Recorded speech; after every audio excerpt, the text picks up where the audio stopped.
Hello everyone. तो लो जी आ गया खेसारी लाल यादव जी और सपना चौहान का एक बहुत ही बेहतरीन वीडियो सॉन्ग जो कि फुल वीडियो सॉन्ग में रिलीज हो चुका है। और इस गाने को लिखे हैं कुंदन प्रीत जी और इसमें म्यूजिक दिए हैं लॉर्ड जी। और इस गाने को गाए हैं खेसारी लाल यादव जी, जो कि आपको स्क्रीन कवर दिखाई दे रहा है। जिस सॉन्ग का टाइटल रखा गया है उमरिया का फ़र्क, जिसका टाइटल है उमरिया का फ़र्क। और वीडियो में है खेसारी लाल यादव जी और सपना चौहान जी, फिट में है सपना चौहान जी। ये फुल वीडियो सॉन्ग रिलीज हो चुका है और full video song releasing on 10 मई 2024 को सुबह 5:45 AM पे ये फुल वीडियो सॉन्ग आ चुका है।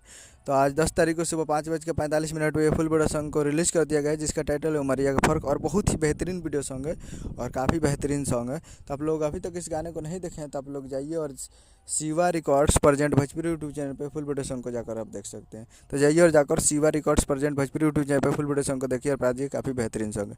उम्मीद कर रहा हूँ कि वीडियो चला चैनल को सब्सक्राइब करके बेल आइकन बजाइए ताकि इसे खेसारी लाल यादव जी के लेटेस्ट सुनाते रहे। वीडियो चला वीडियो को एक लाइक कीजिए, चैनल को सब्सक्राइब कीजिए। मिलते हैं अगले वीडियो में।